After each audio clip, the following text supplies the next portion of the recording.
The rustic hand-tied bouquet, so easy to make using an armature of curly willow. Let me show you how it's done. The base, using curly willow. Now, it has to be fresh, pliable. It can't be dried.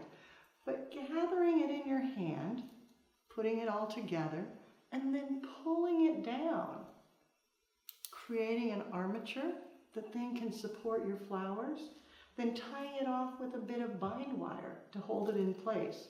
I have one that's totally finished, so you can see, it gives you a perfect base to support all your flowers.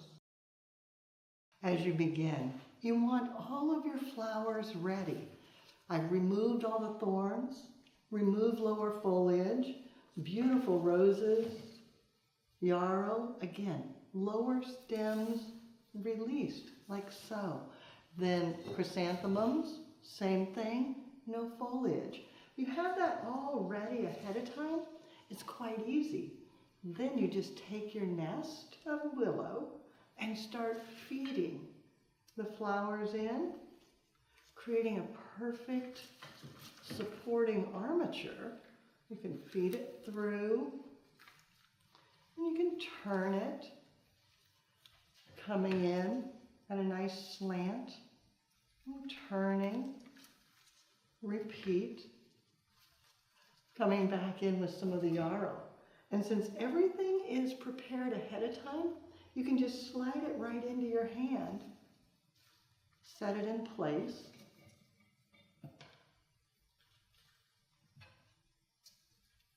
coming in with the chrysanthemums, feeding it through that weave, and thinking about a central binding point where everything dissects and stays in place. And every time you place a stem, it helps to support the next stem.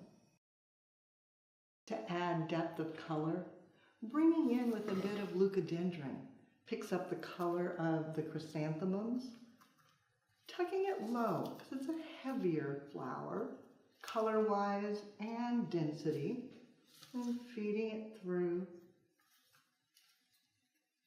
turning,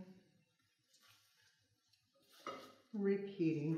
Everything's still going through that central binding point, and come back with another of the chrysanthemums, finding the perfect spot. Then for a little bit of lightness, some hypericum berries. You can see I've removed all the leaves. The leaves can be pretty, but that green distracts from the color harmony. So I've removed those. So I have just the beautiful berries, tucking those in.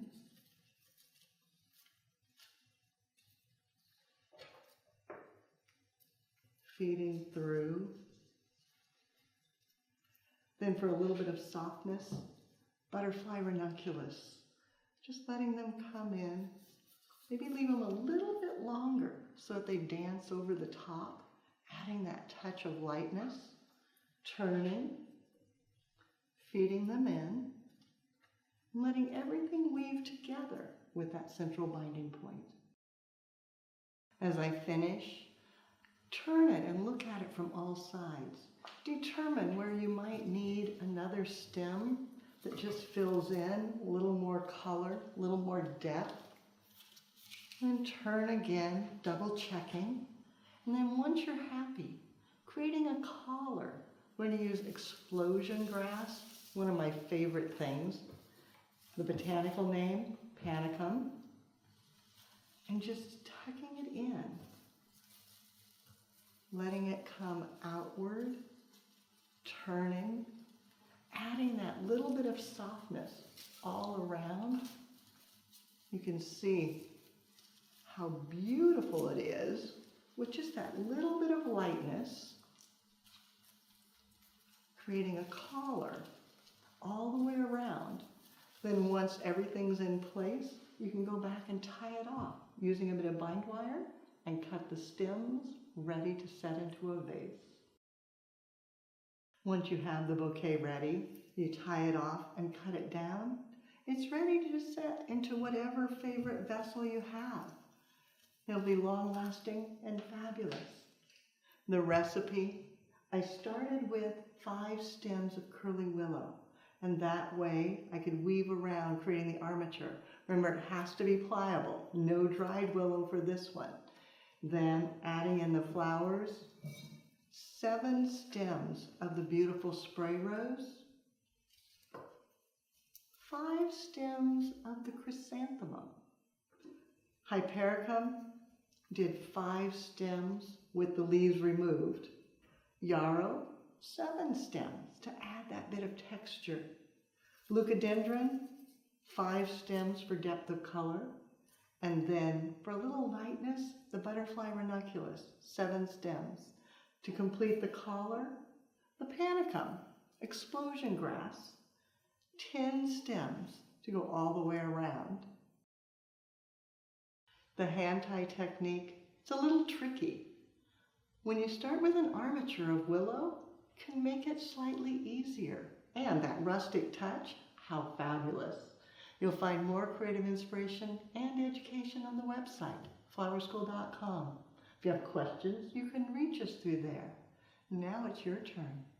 Create an armature, gather your favorite blooms, and create. Be sure to take a picture, post it on social media, and hashtag Floral Design Institute. That way we all can see what you do as you do something you love.